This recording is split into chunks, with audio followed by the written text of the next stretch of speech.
And good evening, everyone. Welcome to the show. Johnny here, along with George. As always, we are here talking, and we were in the middle of a conversation, actually. And it was a conversation about the whole thing that's happening right now with AI and YouTube deciding, rightly so, that they're not going to give any compensation to anyone that creates AI videos and post them up to try to get to monetize them. They're not monetizing those anymore. Makes sense. They're not human. Robots should not be making a wage right now, but somebody's behind it, obviously. And Spotify just not doing it. Spotify still having. So we're gonna do a show on this. We're gonna talk about Rick Beato, who's one of our guys that we follow a lot, who is on YouTube, has a big YouTube channel, and he did a whole thing on it. He even created a fake artist on live right there with us while he was doing it, and it was really fascinating to see how he did it. And there is a band right now on Spotify that is a fake band. It's not a real band, no real people. That's actually having like millions of streams, So these kinds of things. Anyway, we were talking about that, and I brought up something that I'll just say real quickly, and then we'll start the show. Well, we started the show. This is the show. But Steve Jobs was talking to a group of students or a group, and I Steve Jobs is an interesting guy. I think a lot of people know that it's either, you know, I don't know. When you're thinking that far ahead in how you see the future. This was a video that he had from it was like 1980 something, Wow. and he's talking about streaming. Mm-hmm. He's talking about downloading music, like streaming music, in 1980 something. So he says, there's got to be a way. He goes, we take the zeros and ones and we create these things, these softwares, and these softwares then get sold, right? And people buy these software. But maybe in the future, there's going to be a way that we can take these zeros and ones and give people a portion of it and then get them to want to purchase the rest of it. So we're going to give you 3 days to use the software, and then afterward, there's going to come a system that way. And he says the same thing with music. Right. And he goes into music and he says the radio stations are there to play the songs because now you want to hear the song, then you want to buy the song, right? Because you hear it, you want to hear it again. You want to hear it on your own terms. You want to hear it whenever you want. That's what radio stations do. They just play they play the song for you to then want to go out and purchase it. So streaming came along, Apple iTunes came along first. Well, first it was Napster and then LimeWire. And after they went away, it was really iTunes that really revolutionized the whole streaming thing. And you probably remember when they would give you, I think they still do this, they give you 30 seconds or something of a song, maybe 20 seconds of a song. Mm-hmm. And if you like it, then you can purchase it. Right. Funny thing. And George, I don't know if you're going to remember this. Many, many years ago, George got a hold of a cassette tape, of new acts, new songs that were coming on. And in this cassette, he played it. And there was one particular song in there that George and I were like, man, that sounds great. Who are these people? And it was Pearl Jam. That's right. And the song was Alive. Yes. Remember? And they only played that little snippet on a cassette. This was a promotional cassette. Yep. And I don't remember anybody else that was on that cassette. I just remember that when I heard Alive, it was something that kind of was new at that point, right? This was early 90s, the Nirvana years, right? And we heard that. And so in essence, that is what Steve Jobs was talking about, right? In a different format. Right. Somebody got a hold of or understood that, hey, we can get these cassettes and just put portions of songs and then hand them out to people. And then if they really like it, they'll come into the stores and buy. Now, that's a little bit of a cost thing because, it's expensive to make these things. With streaming, it costs nothing to just chop off a little bit of the song, right? Now, my final point on this. There were actually, back in the day, I'm talking about let's say 1938 to about maybe late 50s. Companies, major companies, I'm talking about, GM. What's another big company? I don't know. Just the big companies that you remember. Mhm. Exxon. These big giant corporations, right? They would have these big parties for their staff. These big parties. They would actually invite one of the biggest bands that was out at the time. So we're talking about the 30s. We're talking about Tommy Dorsey. We're talking Right. about Benny Goodman. We're talking about those guys. They would come and do a big performance. That performance was recorded on a vinyl. That vinyl was then printed enough to give only to the staff as a gift. Now Hmm. these are out in the wild, and there are people that are looking for them, and people have them. Matter of fact, the guy who was a producer of the David Letterman show, one of the producers, has a whole documentary, a short documentary. I think it was on YouTube. I saw it, where actually he talks about these, or maybe it was a major documentary. I mean, it might have been something major on Netflix or something. Um, where he talks about how many of these he's found. Like people just, well, my grandfather used to work at that place, and he got a couple of records from a few years, and they have these right, and they still have them, and so they're like gold, right? Wow. So you think about how easy it was even back then in 1930, 38, 40s, 50s to record a whole, put it onto a thing, and then give it off. I Right. mean, this was a technology that was happening back then, Right. right? So and of course Benny Goodman he got paid for the gig, Yeah. Sure. or the band, Eric, whatever, Derek, Dorsey, they got paid for the gig, but they're not getting paid when those records, because they were handed out for free. Exactly. They were like a gift, for free and stuff. So the reason I bring that up is because, since people can record since the beginning of time, when recording music was a possibility, people have tried to find ways to manipulate that system in order to get people hooked on the thing, but not giving them the thing. Right. Because before that, if I wanted to go see Tommy Dorsey, I had to go to the Palladium in New York. Hmm. I had to go. If I wanted to see Frank Sinatra, I had to buy a ticket to go see him, Right. or maybe I got lucky and I would see him on television at some point. Hmm. This is the only way that you can see him. You turn the radio on, and they may play some of the songs on the radio, but it's far in between, and you don't. Hmm. Um, but as soon as that the technology came for recording, and I think the blues guys were the first ones that were exploited. There's a documentary on that too. These guys had no money, Right. and if I have a printing machine and I can print records, but I have no talent whatsoever, but I have all these blues artists that are just playing around that are incredible. I'm gonna get these guys into a room. I'm gonna record them.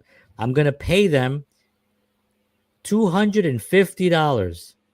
Hmm. You know what's $250 to somebody who's been playing around for like maybe 50 cents, Right. a dollar here or there. You know what I mean? Hmm. If they're Sure. lucky, you Sure. know, it's a lot of money. So they would take it, and then they would just turn over all the rights, and that's when when that started early on. There's documentaries on this too. There were actually Elvis Presley recorded one of his records, his first record that he gave as a gift to his mother, like "That's All Right, Mama." Hmm. That was recorded in one of these places that you pay them. You pay them, like, I think it was like $20 or something. You go in the booth and they'll just play it, and that was the musician's jobs, was Right. to just play the song. They Right. would just play it, and then you would just record it, and you would get a record, and that was the record that he gave to his mother as a gift. And this was out back then. So imagine how many of these records are still out there, and there's collectors out there that are, obviously obsessive about these things. But my first 45 record was "Baby Come Back" by Player. I talk a lot about that. Yes. I've done a whole show on that because it's just hilarious. But it's still a great song. I have it on That's. my I was gonna say playlist. that song still holds up. You know. It still holds up. And by the way, if anybody's interested, go to YouTube and type in "Baby Come Back" reactions. You're Yes, gonna see people that's true. going like doom, do do do do doom do doom. People are like, damn, this sounds good. And then when the singer starts singing, and then the guitar solos and all that stuff. They're like, yo, this is one of the best songs I ever heard. It's like all, and I haven't heard one bad reaction. They all like just love it. It's a great song. It kind of was, it falls into that whole yacht rock kind of thing, I guess. Yeah, right. It kind of does. If you It think kind of about fits into that genre. Yeah. I mean, it was a time period. Yeah. I mean, genre. I hate to call it genre. I don't even like the word genre. It's like genre. Everything is segregated. Everything has to be in a different place. Have you noticed that? Yes. Everything has to be somewhere. It's like humans or we as a group, individually, we can have it. But as a group, it seems like there's somebody that thinks, no, you have to tell them that it's this so they can understand it, because they won't understand that if you tell them it's this. Like that whole yacht rock. What? What are you talking about? It's what yacht? I don't think the word yacht was ever mentioned in any of these songs. They're thinking because it's music that's played on a boat, somebody on a boat maybe coined it at some point and somebody decided. I mean, now it's like this genre and it makes no sense. It's like, why do we have to segregate every single thing? Everything gets chopped up even more and more and more. If you're a Latino, you're a Puerto Rican, you're a Mexican, you're this, you're that, and it's like, okay, well, can we just be human? Can we be human? Can we be musicians? Can that be a great song? Can we just say that's a great song? And be like, oh yeah, that's a great yacht rock song. Why? Why? ¿Por qué, Tomás? ¿Por qué? Tangano. Well, it shows you the insanity of society, the way everything gets labeled and categorized and neatly put into a package. And called. So, Yeah, exactly. And it's funny because, not to get too into other things, but when that happens, they say it's because we do not want segregation. We want equality. Yeah. So because we want equality, we are going to divide ourselves into many, many, many different portions as long as we can go. All right, let's get started with the show, ladies and gentlemen. We have a very interesting topic that we're going to talk about today, and I don't know if you've all heard. This is devastating to me. I have not been able to sleep since I heard that Stephen Colbert's show has been canceled. And George knows. I talk to George almost daily about how much I love Stephen Colbert, how much I love his show. It is one of the best things on television. And I am devastated that CBS or NBC or whatever the network it plays on, I think it's CBS. CBS is just unbelievable. I mean, I am shocked that they got rid of this incredible. Yes, no one was watching. I get that. But listen, I watched. And I saw that man give everything he could to those people that were telling him what to say and do. And I know that he's totally 100% capable of carrying a show as long as he's being told. But, well, listen, the thing about Stephen Colbert is that he was really great. I don't know if you guys remember when he was on the Comedy Central, when he was on the Daily Show, the Colbert Report. And yeah, he was on the Daily Show with Jon Stewart, and then he got his own show, the Colbert Report. Right. And I thought he was really funny there. He was funny. He was playing, he was playing a character there. Right. He's playing a conservative character there. And I tell you, he should have brought that character with him. Unfortunately, him playing himself just didn't go over well. So, but anyway, his last, I think he's next year, I think May or something. I think the show is going to be, and they're not just replacing him. They're doing away with late night. They're doing away with the whole concept of late night. And they're saying that it's a financial decision. Now. But go ahead. What are you going to say? Well, I'm just going to say, I'm sure finances did have something to do with it. It did, and I could actually. Okay, but I mean, the fact of the matter is that he's getting what, a 1 share, maybe a 2 share in that demographic. It's At gone night. down every year in the last 5 years. Okay, they lost what? It was something where along $40 million each year. Yeah. He was getting paid $20 million a year.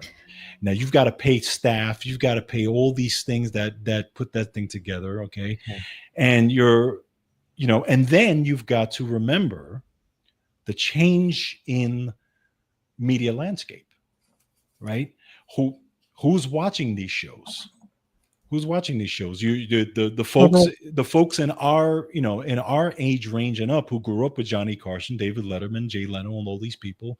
The tiny fraction of the percentage of people now who still have cable are actually who maybe were watching these shows. You now know that what people under 30 maybe now don't even look at these shows. My daughter knows who Johnny Carson is because she's seen clips.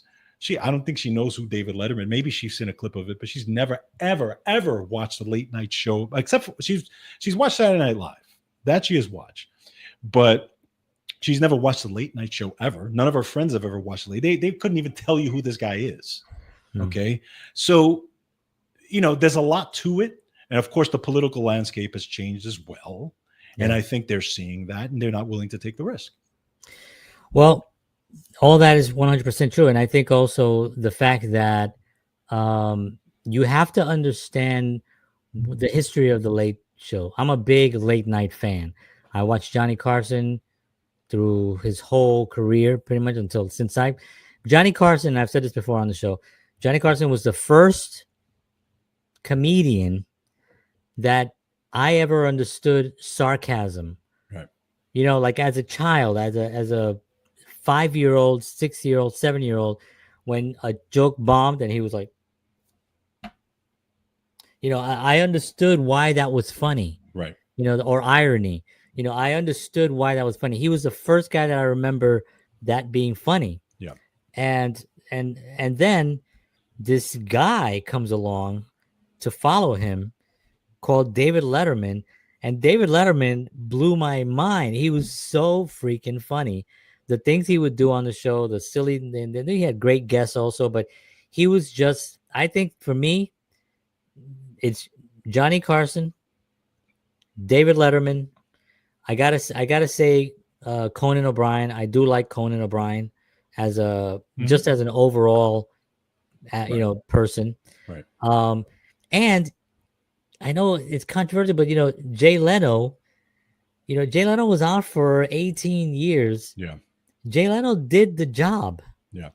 He came in, he told the jokes, he did the interviews, he did some skits. You know what I mean? He held the role pretty well. And I know there was that whole Conan thing, with him. And I'm not talking about those things. I don't know what went on behind closed doors. None of us do. None of us do. But those are the top guys. And then the David Letterman show was taken over by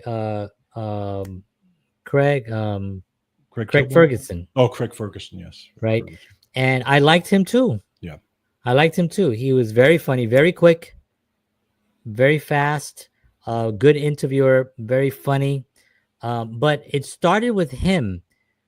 It started with him, in my opinion. Again, this is all my opinion. Folks, everything I say is just my opinion. And I'm 99% wrong all the time anyway. But no, I'm thinking that it started with him as the host outstaging the guest, overstaging. Is that the right word? Upstaging. Upstaging, yeah. The guest. Whereas Johnny Carson and David Letterman, they sat back. They were funny. They were very funny, and they knew they were funny, but they let the guest shine. They let it was about the guest, and they were funny when they had to be funny. When he did Karnak and when Letterman did his walking outside and interviewing people and all that stuff, hilarious. But Craig started becoming the funny guy, and now people were watching it because he was very funny, right? Which he was, and it was good, But I think, wait, was he the one that took over? No, it was Conan O'Brien took over after David Letterman. After Letterman, yeah. Yeah, Conan O'Brien. Yeah. And it was on, and then after after when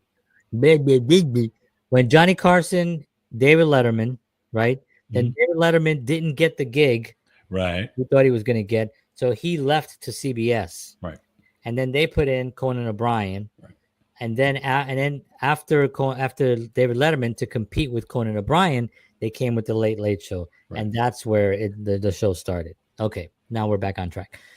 So these guys, little by little, it became more about the actual host and what they were saying, as opposed to the host hosting guests entertainment and it being just an unwind. Why would you're right? You go there, you want to laugh, you want to be entertained, and you want to end your day with humor and with some entertainment. You don't want to end your day with somebody pissed off because the president did something, or just going into a rant about something, or worse, crying Right. Right. because something happened. And there's that great clip of Johnny Carson that I've shared a few times. I don't know if you've seen it, where he talks about that. Go ahead. Mm. No, no, I was going to, you're 100% right. That was actually the other point I was going to bring up. A couple of things, because they, where Johnny was on, when these guys were on, right, they did political satire.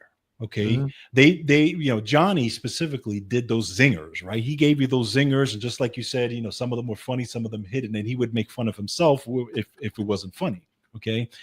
But then what did he do? He would go and he would, just like you said, he would let the guests come on and do whatever the guests do. But here's the thing about it also. The guests of the time were so entertaining, right?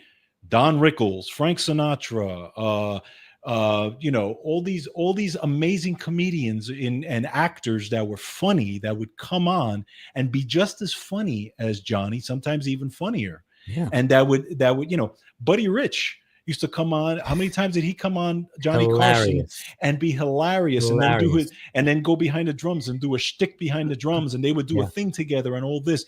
It was and just like you said, when you watch that show, it was a break from everything that was going It on. was entertaining. There was always political stuff going on. There was always wars. There was always things going on. But Yeah. you sat here to be entertained, to be, to watch these guys be funny and to take the edge off.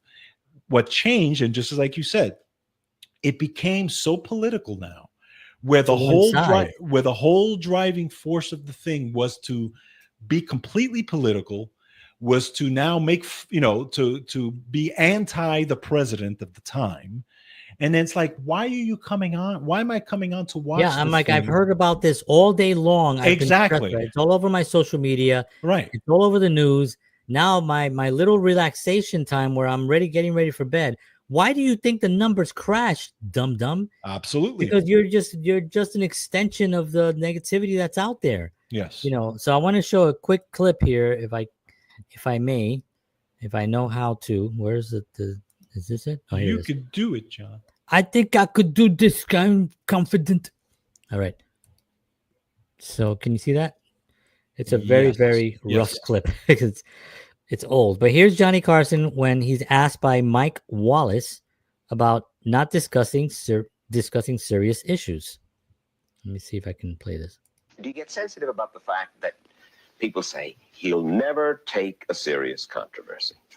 Well, I have an answer to that. I said, now, tell me the last time that Jack Benny, Red Skelton, any comedian, used his show to do serious issues. That's not what I'm there for. Can't they see that? But you're not. Why do they think that just because you have a Tonight Show that you must deal in serious issues? It's a danger. It's a real danger. Once you start that, you start to get that self-important feeling that what you say has great import. And strangely enough, you could use that show as a forum. You could sway people. And I don't think you should as an entertainer. Boom. There you go. That's it. That says it all right there. Boom. Yeah. It's 100% right. And the part of the problem is it's not only just, the Stephen Colbert's of the world and Jimmy Kimmel's and these guys trying to make big statements with what they're saying. It's also the guests that they're putting on. Because they're putting on guests who are from that landscape, who are one-sided guests. Yeah. And of course, those guests are Yeah. going to do the same exact thing.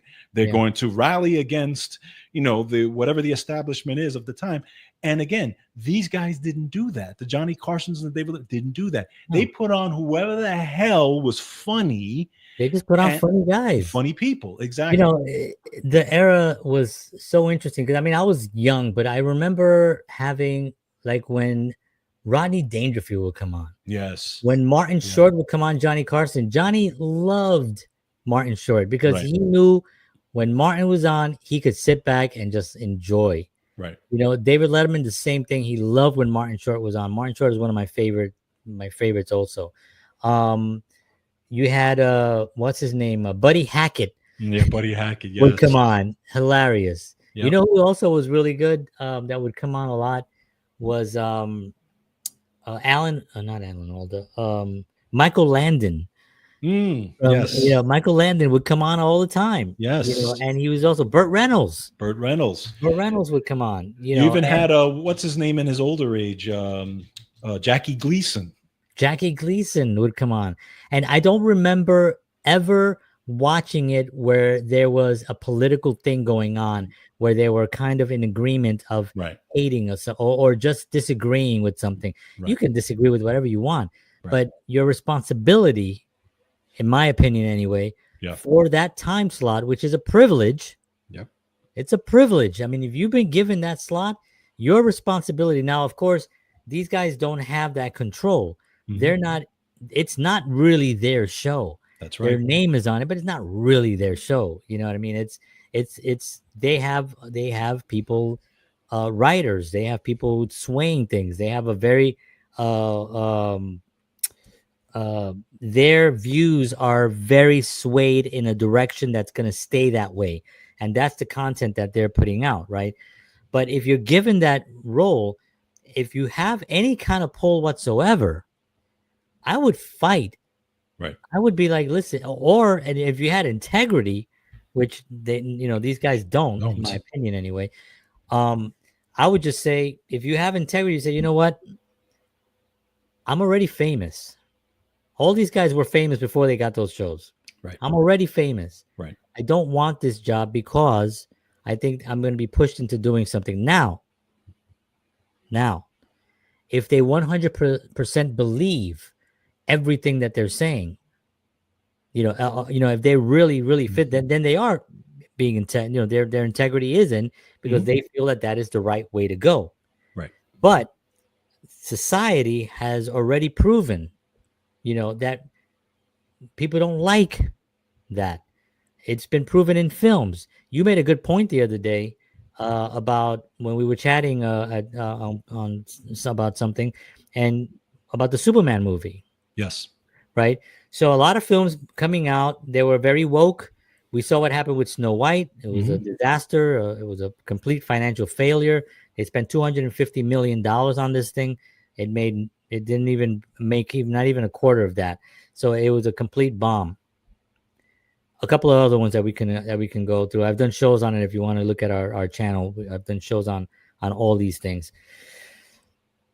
The idea that these films were shot years ago, like you mentioned, these things are still coming out. The Superman film had a couple of things in it. It's not really, I don't even know how the film is doing. I haven't gotten the numbers yet. I don't know if it's number one. I think it did pretty well. Opening week, I think. Right. I think people, the play was people were really looking for. I don't know how word of mouth and then reviews and then the second week. We'll see, because I think it came out last Friday, right? This past Friday. Yes. Or was it the previous one? I think it was last Friday. It might have been the previous one, the 12th, I think, if I remember correctly. If I remember correctly. So, it's a real tragedy because a lot of these films have already been shot, and the studio has so much money invested in them. They got to put them out. Of course, they got to put them out. But what history has shown, and maybe not with the Superman film, because maybe it was really well done. I did have a friend of mine who's a very, very anti-woke guy who said he loved it. And I was surprised, and I thought, really? I was like, oh, okay, I heard from you. Not that it was tremendously woke. It's not. They had these little kind of things that you can feel are going in some direction. I get it. And that's probably the way you should do it. You know what I mean? If you have a statement and you want to make a statement, why be so blatant about it? And why also destroy the text? You know, why destroy the material to go completely so woke that people are just like, I don't want to watch this, and then it tanks. You know, go broke. What is it? Go woke, go Woke and broke. go broke. Go broke. That is a fact. That is a true. It's already been proven. So I expect things to change when it comes to that. And I think this is the Stephen Colbert situation. I think it's step one. They can say it's financial, and believe me, it is financial too. Yeah, sure. That show, you know, this is my last statement. Hold on. Legacy media, right?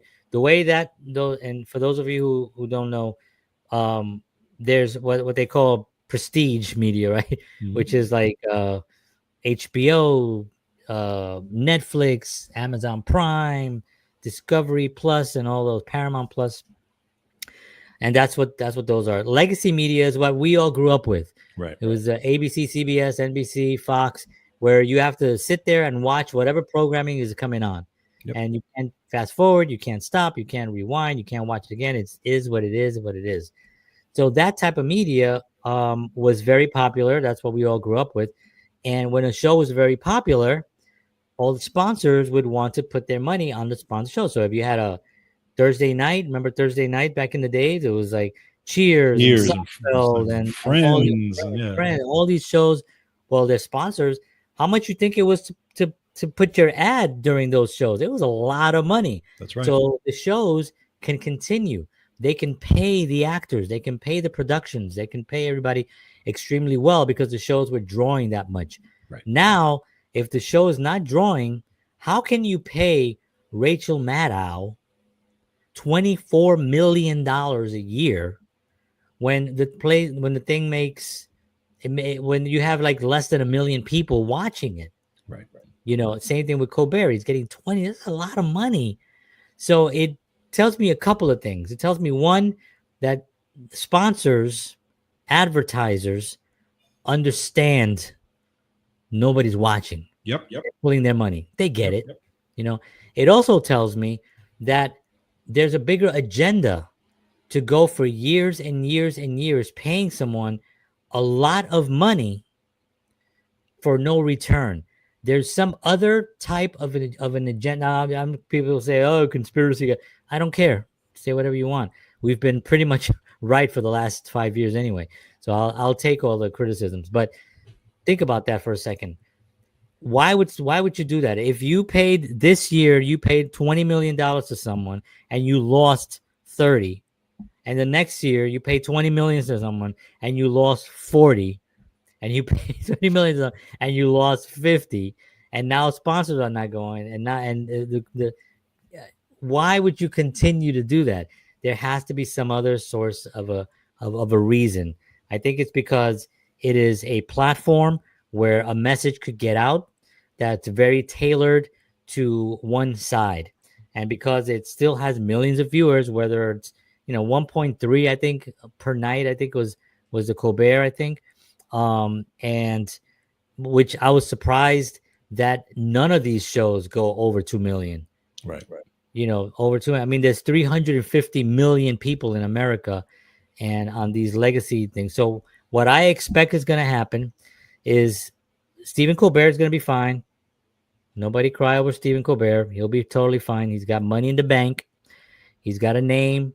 He's got his own thing. He may come out later on and come out like Chris Cuomo. Mm-hmm. Be like, I did. Listen, I never said that clip. Okay, but when I said it, right, I thought in my mind maybe he'll come out and do something like that. But I think that what's going to happen is that the prestige media is going to go into the late night business. You're going to see a late night on Netflix. You're going to see late night on Amazon Prime. You're going to see late night on Paramount. Maybe not Paramount, because Paramount was just bought by Skydance and they're restructuring right now. So I don't know what's happening with Paramount. But all these major streaming platforms are probably at some point going to adopt, not adapt. They're going to adopt a Stephen Colbert, and maybe I think Jimmy Kimmel might be next on the chopping block. Jimmy Fallon, I think, is more secure. I think his show is an institution that's been around for 70 years. I think Right. that keeps it solid. I still think that they've made a lot of the same mistakes, but I think that that's a different kind of a beast, But all the others, I think they're going away. Seth Meyers, I don't dislike Seth Meyers. I think he's actually a good writer. I think he's a good writer. But same agenda, Yeah. same type of thing, same type of views, and it just doesn't work anymore. And people can see it. That's where an advertiser see. You have to go with the money. Right. When the advertisers see it, goodbye. No, agree. And I think you're right. I think you're going to see them drop off little by little. There's going to be restructuring. There's going to be changes going on. That's just the way things are headed. Okay, especially and this goes back to what we've talked about before. And one point that you made, which is very interesting, where you say these guys who are doing this, they're getting paid $20 million. They're controlled. They're corporately controlled. Do they believe what they're even saying? Right. If I go and I mean, that's a question, right? I don't know for sure what they do, what they may, and maybe they do, But here's the thing. They do. I mean, maybe they do, or maybe if I'm George Batista and they come to me, George Batista, and they say, George, we're going to pay you $20 million. And maybe I'm on the line. Maybe I'm in the middle. We're going to pay you $20 million on that, or a year, to do this show where millions of people are going to watch, but you have to only talk about this. Okay. My financial security now is there with future generations now, because of this family and my family. Everything's secure now. All I got to do is say these things that they tell me to say and act this way they want me to act, and I get paid $20 million for however many years of my contract. Do I do it? I've asked that question of other people, even with pharmaceutical stuff. My wife and I talked about it once. My wife and I, we were talking about pharmaceutical ads, and she said, I said, think about it. What if they went to you tomorrow and they said, we'll pay you $10 million. All you got to do is make some pharmaceutical ad for a statin drug, and we'll pay you $10 million. Would you do it? And she had to think about it. People think about the bottom line, the financial future. And now here's the thing though, when I have type 2 diabetes, but exactly. I'm sure that girl was being paid a nice sum of money to do that, whether she believes what she's actually saying or even takes the medication or not, she's getting paid a good amount of money to do that. So the question is now, and I go back to the corporately controlled, right? This is where the whole new media landscape of independent podcasts and shows now have come out that said, wait a minute, I don't have to be corporate controlled anymore. Now I can do a show, the Joe Rogans and the Megyn Kellys and the Tucker Carlsons of the world. I don't have to be controlled. I can say whatever the hell I want to say, and I can still make millions of dollars doing it. And get way more viewers. And it's my show, and I control it. Okay. Right. I don't have to do that anymore. Right. Well, that's what's happening now. And that's what's happening. That's what's exploding. And it goes back to the advertisers are seeing those two things, right? That's where they're going with their money, because let's face it, the pharmaceutical companies and as much as I disagree with everything that they stand for, their bottom line, there's just the bottom line. They just want to make the money. So they're going to put their ads where people eyeballs are. That's right. Same thing with McDonald's, same thing with all the different companies. They just need to make money. Why? Because these are publicly traded companies they have to answer to stockholders. It's not one guy. It's a whole bunch of people that are like, well, why aren't you advertising? You have a board meeting and you got a bunch of people there. It goes, why are you running ads for our product on these places where nobody's watching? Why don't you call up Rogan or see if somebody would do something there? Why don't you call YouTube and see if they can? Why don't we get our stuff in front of where people are watching? And that's what's happening right now, big time. And I think a lot of the merger between Skydance and Paramount, I think was a bigger thing than people. I've done 2 shows on this. I think it was a bigger deal than people really. I think we did one show together, right? Yep. And I did a few others just on this whole thing. I think people didn't realize how big that merger was. Not necessarily because of of of two entities joining, not that, but because of the how significant it was, at the time, at this time right now, for this to happen, with everything going on with all with legacy media. And I think that became a much bigger concern of people in the industry that spend their money, that ones that are putting the ads out, they're realizing, so wait a minute, Skydance, Paramount, and Paramount Plus is dropping, and this is happening, and that's happening, and they pay attention to all this stuff. I mean, that's their job to do that. So that's where the money is going. The money is going to go to where people are watching. It just makes sense to do that. That's right. Now, another point that I wanted to make was that when you have a show off of these legacy medias, and you have something like what George and I do here, and what you have Rogan, and because us and Rogan are pretty much about the same in our viewership. It's like, it's a little bit different. Like it's sort of like when it's Stairway to Heaven, and then Hotel California, like every year, which is the best song, it's always like, it's right there. We're Hotel California. No, we're actually Tiny Tim. Tiptoe through the tulips.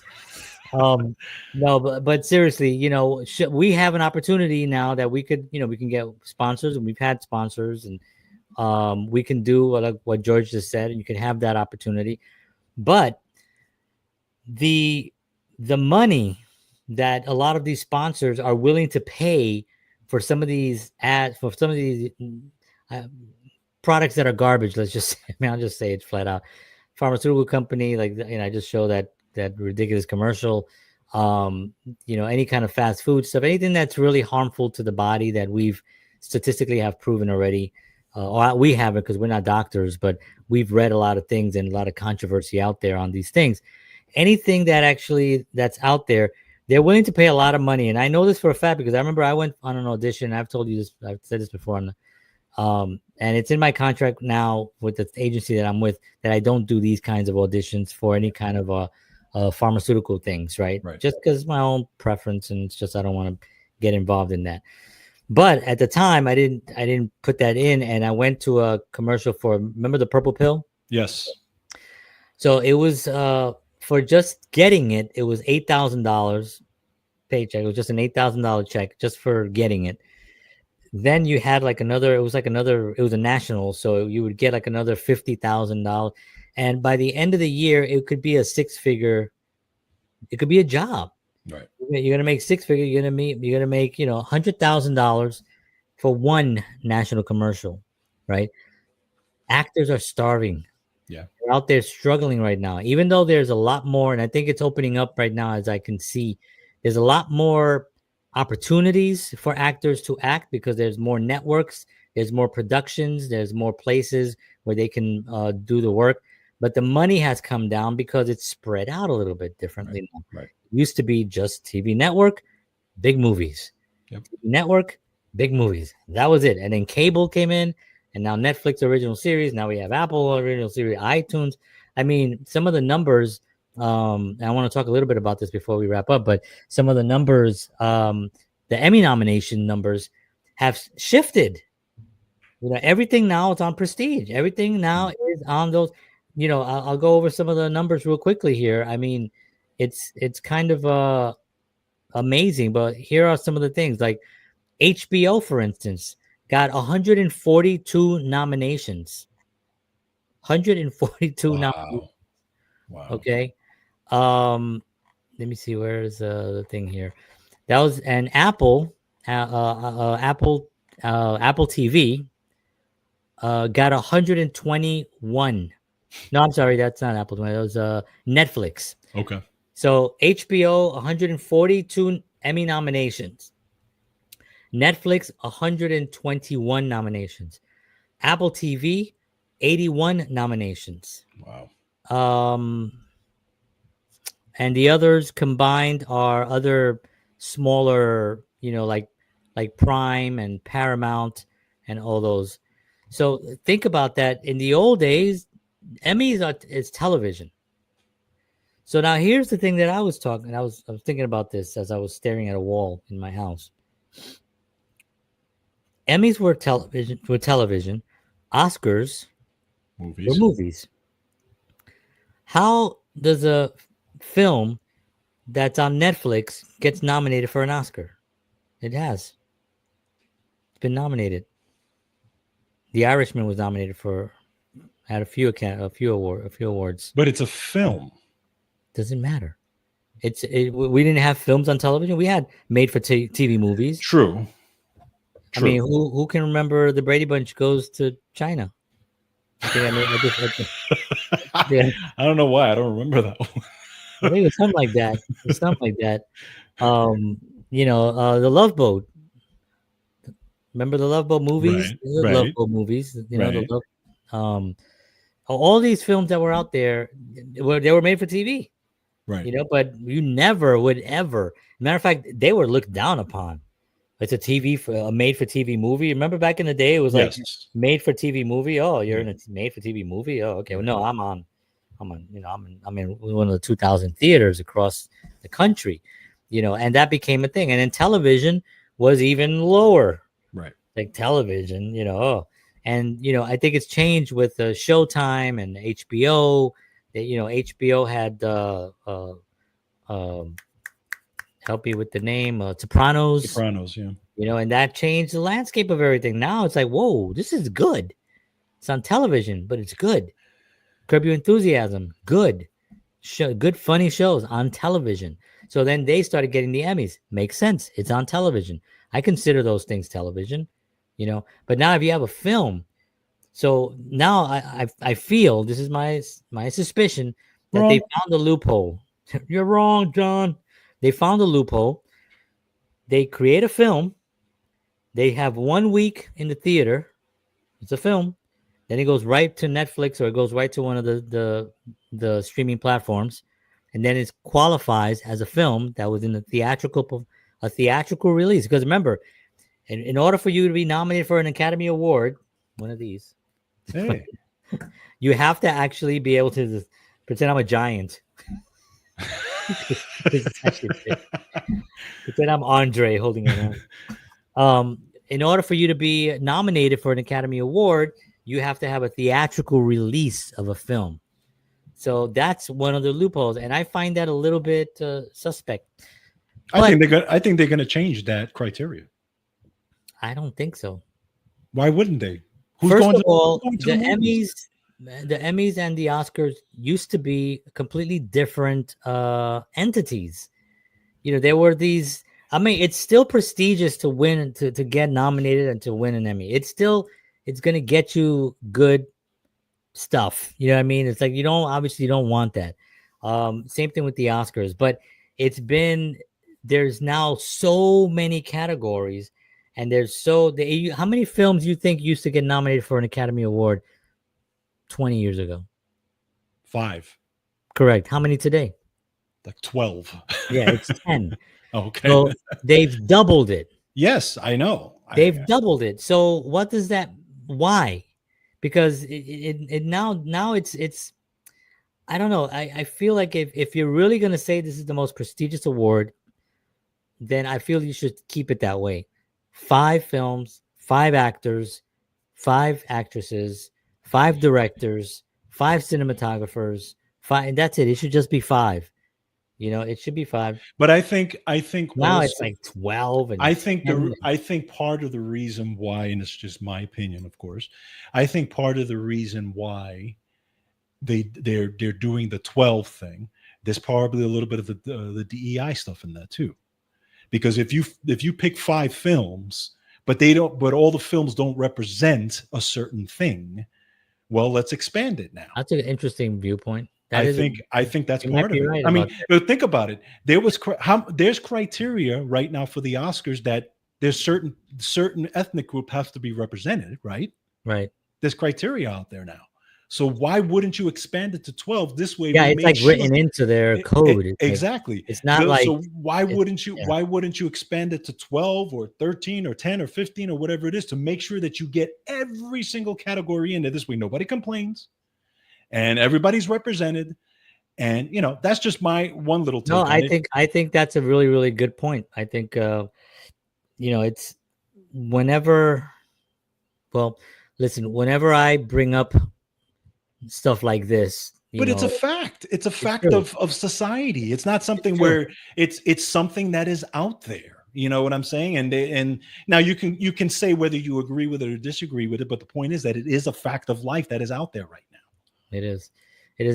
Yeah. And you can have these.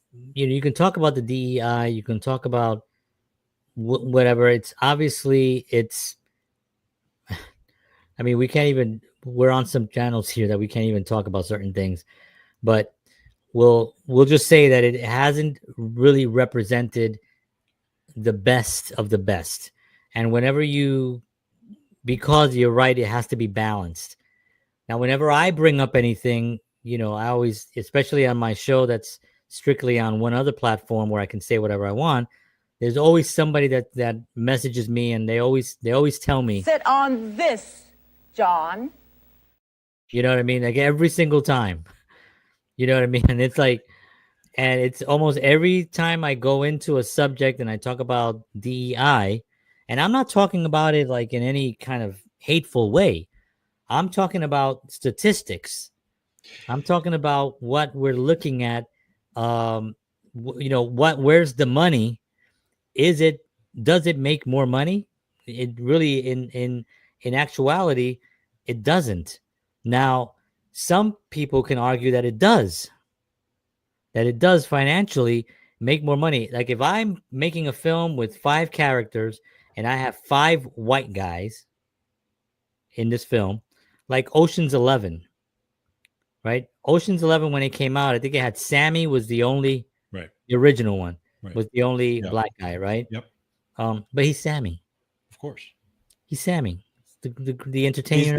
He's the most talented guy in the room. Right. He's the greatest entertainer of all time. So of course it's Sammy Davis. So when moving forward, can you get away with that? With having, 10 and 1, whatever the 7, whatever the ratio was. Can you get away with that today, without having a major heart attacks? Because people just freak out, because it's like, how can you can't do that today. You need to have, so when you do have that, you say, okay, I got the Asian guy, I got the Latino, I got the black guy, I got the Indian guy, I got the, I don't know, what else is the thing? A gay guy, maybe. I got a girl, a girl like 12 angry men, but we have to have a girl now. Right. 11 angry men and 1 real upset chick. And you have to represent everything.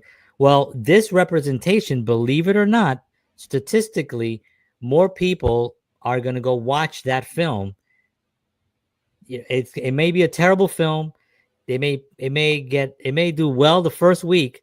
They make their money, because remember, it's all about just making their money. They got to make their money. They make their money, and then afterwards they realize, oh, this film was not good at all.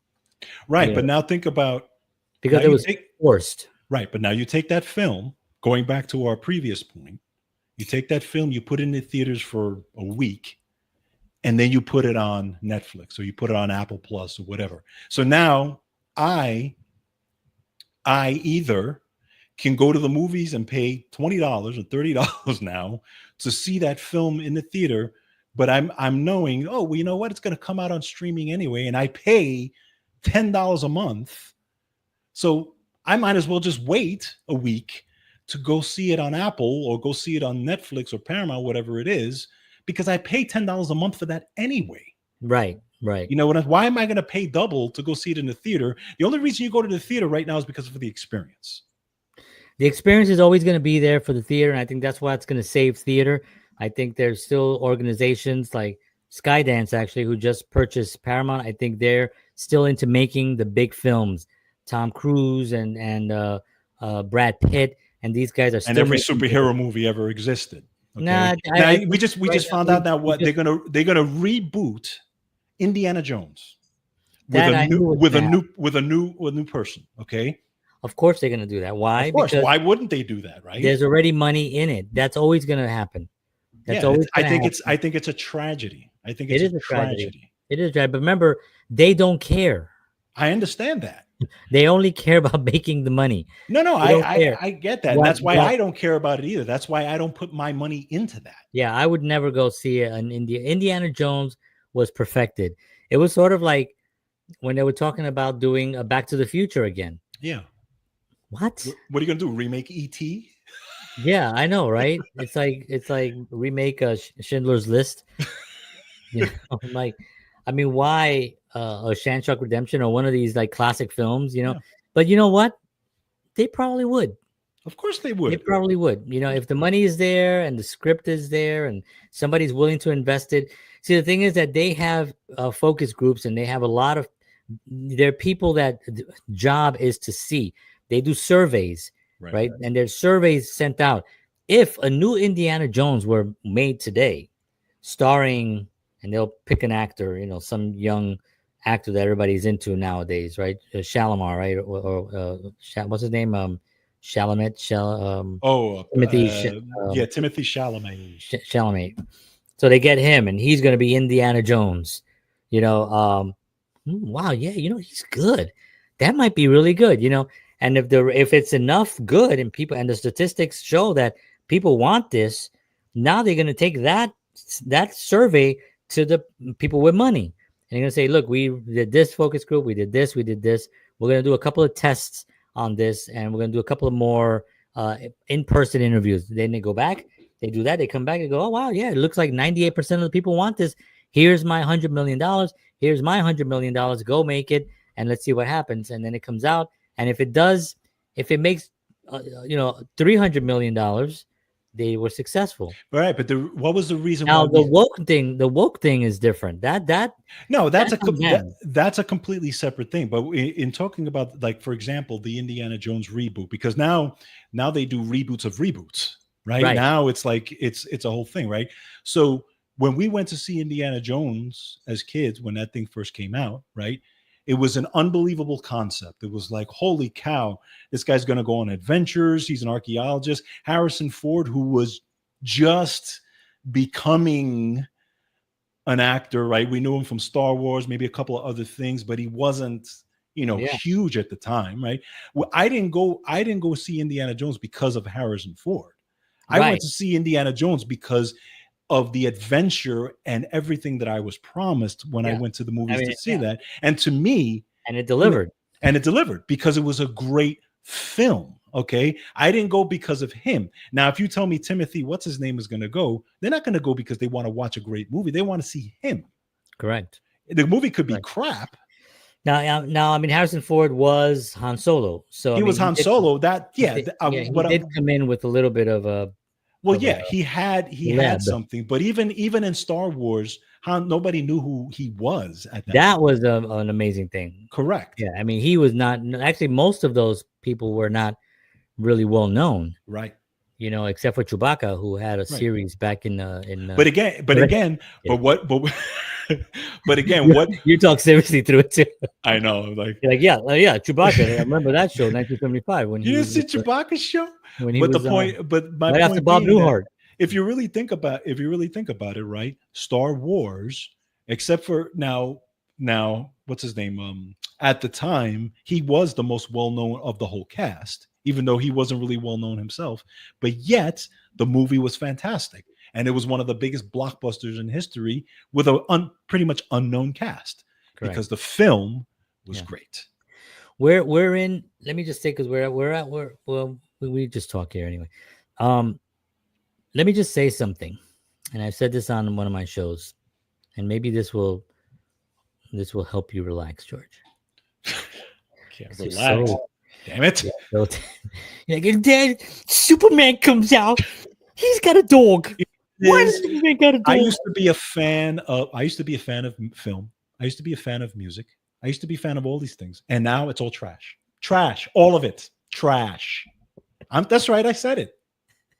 It's trash. Well, let me help you with a couple of things. Number one, we are entering, believe it or not, you may not know, the golden age. We are entering a golden age of not only television, with the streaming platforms, but of movie making. Why can I say that? Because Hollywood has been stripped of the power it once had. And I'm not talking about Hollywood, the system. I'm talking about the actual location in those studios, MGM, Paramount, all those studios have been completely demolished. Most of them are empty, believe it or not. Yes. About 60, I think it's like 62%. And I could be wrong about this, but I know it's in the 60s percent of these lots are empty when they were always at the maximum. They were always at high capacity. Why is that happening? First of all, the state has gone to crap because they don't have any tax breaks for the filmmakers the way other states have. Now they just signed a $750 million for that to actually help. It's not enough money. Way too little, too late. You need at least $10 billion at this point to like help the productions that are there and to give them the tax breaks that they deserve. Right. So it's really hard and very expensive to shoot in California. Where is it better to shoot? Atlanta, 4 hours away from me. New York has a great incentives for filmmakers. There's Texas. There's other places now that have tremendous. Toronto, Canada, yeah, Canada's huge. Canada has great places for shooting. You can get the same locations, beautiful locations. You can get whatever you want in any of these places, and you can get really good tax breaks. It's a lot cheaper to shoot there. So this has shifted. Now Hollywood is trying. It's the guy who's running the play. I don't want to go into that, but he's not going to do anything good. People are doing this, praying that he's gonna. No, it's not. He's not gonna do anything. It's gonna be the same thing over and over again, and people are just gonna take it up there. So what people have to do is, what you have to realize is that the smaller production houses are going to be making more films now. There's going to be more opportunities to get better quality content. There are more streaming channels popping up. We know about the Netflixes and we know about all these big ones, but there are other smaller ones that have millions of people on it that have are starting to create original content stuff. These production houses are also affiliated, a lot of them, with the bigger ones. So not only do they have the backing of the big ones, but they actually have the independence that they can operate independently, but also have the backing of some of the bigger studios, right? If you noticed the Oscars from last year, a lot of the films were independent films. They were smaller films, like what was that about the prostitute girl? I forgot her name. Honora. Oh yeah. I don't remember the name, but I know which one you're talking about. It was Honora or something like that. Yeah.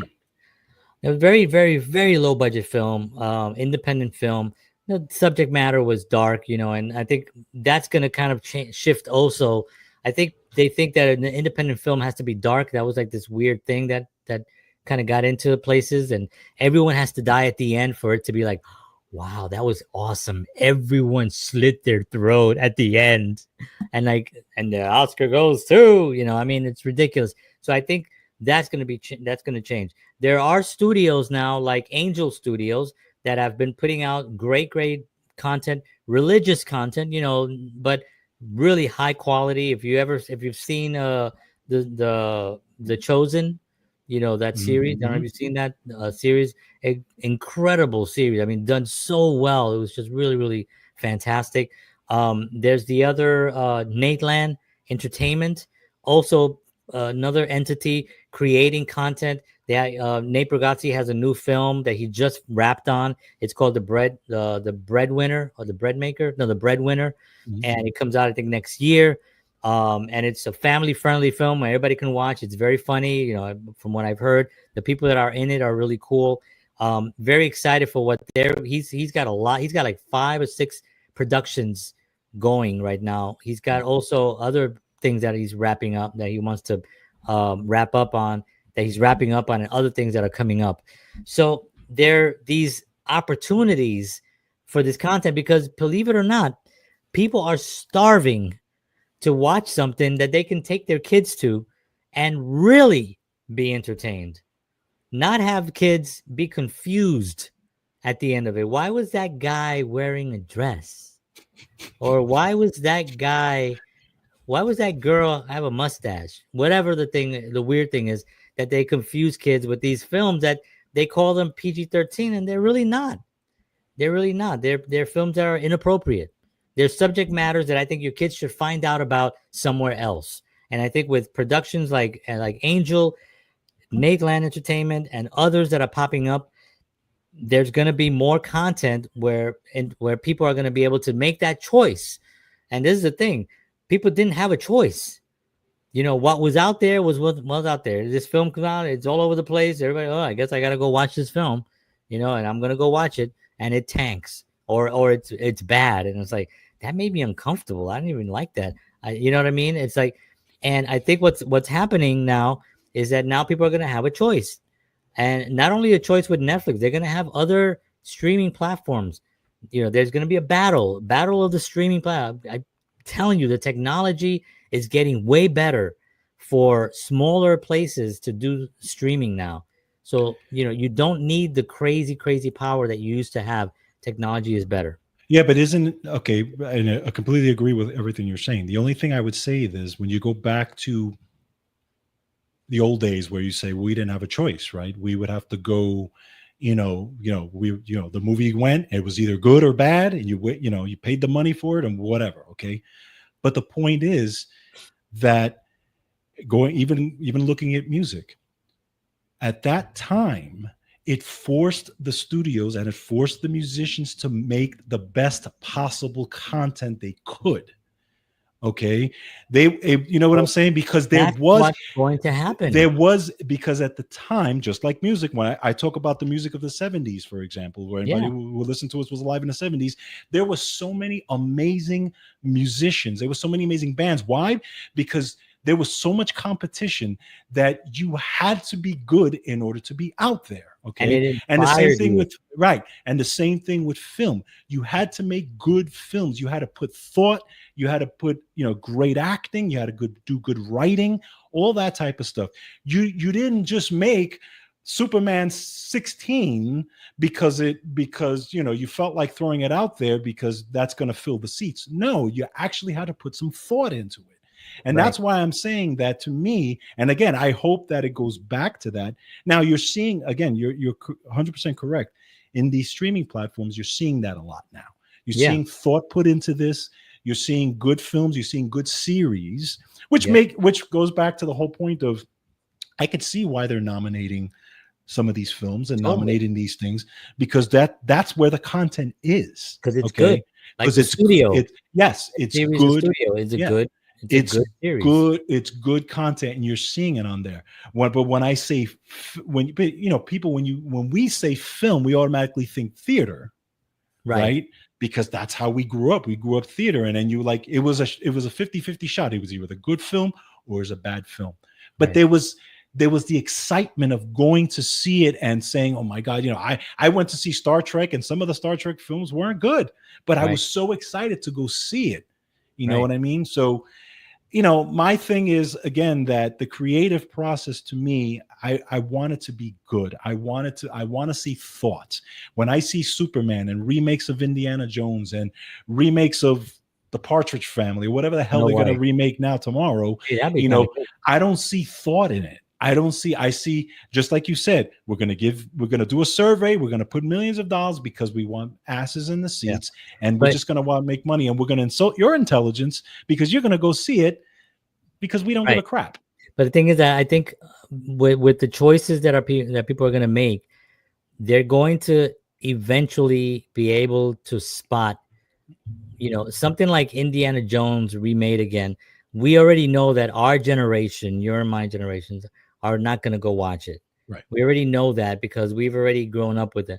The younger generation probably doesn't even remember it, or at least they just like, this is a new thing. Yeah. So they're going to go watch it. So they're going to make some money off of that. That's not really where the thing is. The thing is where people are actually going to be able to then make a choice. They have better choices to make. They can go watch a film in the same theater by a company like Angel, by Angel Films, or by Nateland, or by these other film companies, they're going to be able to do that and have a better choice for not only for themselves but for their families. And the more that people start realizing, the films that I've seen from them are way better than the films I've seen of a remake from them. Right.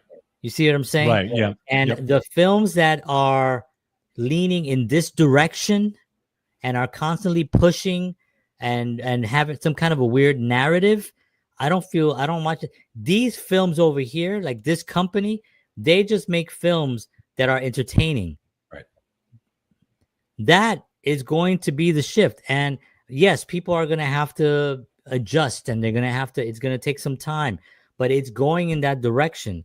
That's why for me, it's more exciting today because there's more opportunities, and there are more people that are actually doing a lot better work than I even realized it. Since I've been working with this agency, I've realized more now that there's a lot of things happening from networks. I'm like, wait, what's the name of this network?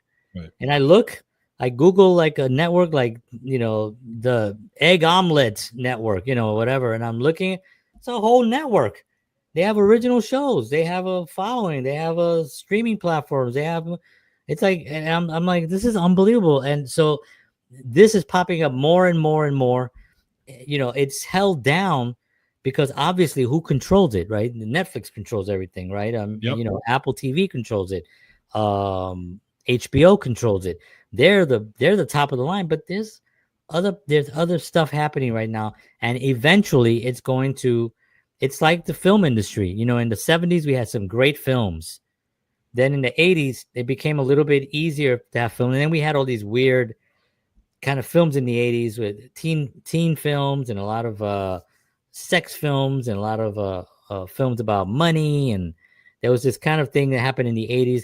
Then in the 90s it kind of got into more grittier stuff with Tarantino and stuff like that. It just got a little bit, and it's always a wave. It's always a wave, and filmmakers are out there being inspired by the films from the 70s, 80s, and 90s, and today, and they're going to continue to make those films, and that's going to carry us through. But I think one of the things that we have to be at least optimistic about is the fact that technology is, even though it can be a pain in the butt, it is providing more places for good content to be created. And what you said earlier is spot on. It's got to be good. Yep.